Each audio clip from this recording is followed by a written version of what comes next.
Welcome to Pallavi TV. రాష్ట్రంలో ఉద్యోగ ఉపాధ్యాయ సంఘాలు ఉపాధ్యాయులు వాళ్ళకి రావాల్సిన బెనిఫిట్స్ రాక లేకుంటే వివిధ సమస్యలతో ఇబ్బంది పడుతున్న పరిస్థితి కనిపిస్తూ ఉంది. గతంలో జేఏసీలు 2 జేఏసీలు ప్రభుత్వం మీద ఒత్తిడి తెచ్చే ప్రయత్నం చేశాయి.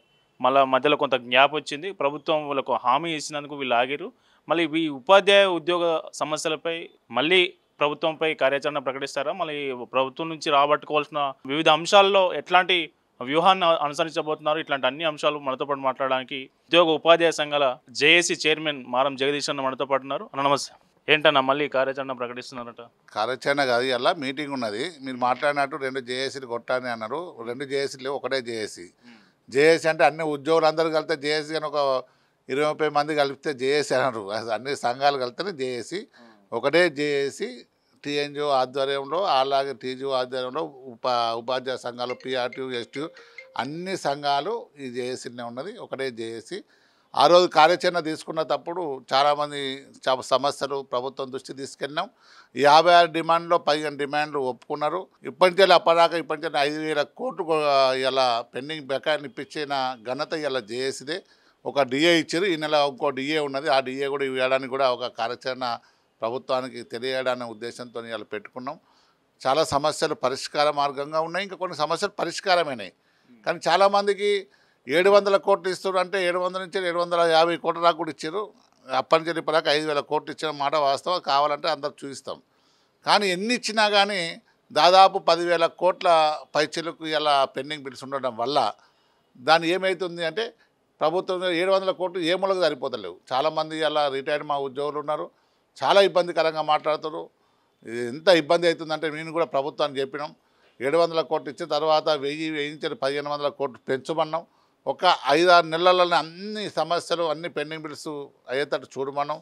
మరి రోజు ఇంకా పెండింగ్ బిల్స్ పెరుగుతూనే ఉన్నాయి. 700 కోట్లు కొడితే ఇంకా రిటైర్డ్ ఉద్యోగులు ఇంకా వస్తూనే ఉన్నారు.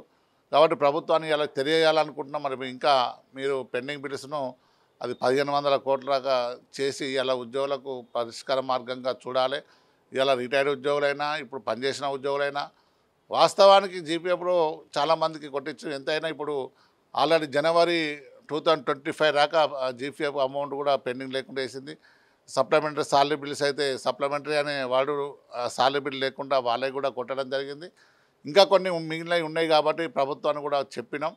అలాగే ఈహెచ్ఎస్ హెల్త్ కార్డు కూడా జాయింట్స్ ఆఫ్ కౌన్సిల్ గతంలో లేకుండా జాయింట్స్ ఆఫ్ కౌన్సిల్ కూడా సమావేశం పెట్టి ఈహెచ్ఎన్ కోసం ఇస్తామని ప్రభుత్వం చెప్పడం జరిగింది. ఉమ్మడి వరంగల్ జిల్లాలో ఒక ఇష్యూ జరిగింది.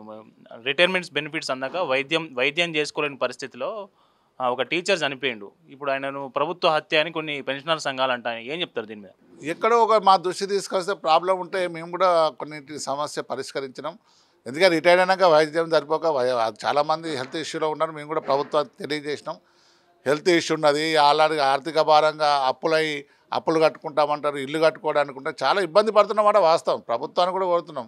జీపీఎఫ్ అమౌంట్ మా అమౌంట్ టీజీఎల్ఐస్ అయితే మేము దాచుకున్న డబ్బులు మాకు ఇవ్వాలని ఎన్నోసార్లు కొట్లాడుతున్నాం కూడా. ఇలా ప్రభుత్వం వచ్చి 2 సంవత్సరాలు అయింది. గత ప్రభుత్వం వాళ్ళు కూడా ఇలా డ్యూ పెట్టిపోయి ఈ ప్రభుత్వం కంటిన్యూ చేస్తుంది. అప్పుడు రిటైర్మెంట్ లేకుండే వాస్తవానికి. ఇప్పుడు రిటైర్మెంట్ అవుతున్నాయి. రిటైర్మెంట్ అవుతున్నా కొద్ది వేల పెండింగ్ బిల్స్ అయితేనే ఉంటాయి. చాలామంది మేము అనుకుంటలేము అసలు ఒక నెలలో ఒక జీపీ కొట్టాలనుకుంటే ఎంత అవుతుంది? మా అంటే ఒక 150 కోట్లు అనుకున్నాం. అది 200 కోట్లకు పోతుంది. చాలామంది ఇలా జీపీఎఫ్లో కూడా రిటైర్ అయితే అస్తయో రావా అని చాలామంది ఇలా లోన్స్ పెట్టుకోవడం అయినా లేకపోతే వాళ్ళు ఏదో రకంగా ఇల్లు కట్టుకోవడానికి డ్రా చేసుకున్న సందర్భంలో ఎక్కువ డ్యూ అవుతుందని ప్రభుత్వాన్ని కూడా తెలియజేసినాం. త్వరలోనే అన్ని పరిష్కార మార్గంగా ఇలా సమావేశం ఉన్నది. ఆ సమావేశంలో కూర్చొని ప్రభుత్వానికి తెలియజేస్తాం. ఆ 700 కోట్ల నుంచి 1,500 కోట్లు కొట్టాలని ఒక నిర్ణయానికి కూడా వస్తున్నాం. అది కూడా చేస్తాం. ఒక డిఏ కూడా అంతకుముందు గతంలో ఒక డిఏ ఇచ్చి ఇంకో డిఏ కూడా ఇస్తారు. పిఆర్సీ మాట ఏంటి సార్? పిఆర్సీ కూడా ఇప్పుడు ఒక డిఏ ఇచ్చిన తర్వాత ఆల్రెడీ చేసి మిగతా డిఏలు ఆ పిఆర్సీలో మెర్జ్ చేయాలని కోరుతున్నాం. ఆల్రెడీ ఇది వచ్చిన తర్వాత దాన్ని కూడా ఇప్పుడు ఎన్నికల కోడ్ ఉంది కాబట్టి ఎన్నికల కోడ్లో మనం మాట్లాడలేం కాబట్టి ఎన్నికల కోడ్ అయిపోయిన తర్వాత మన ప్రభుత్వానికి తెలియజేస్తాం.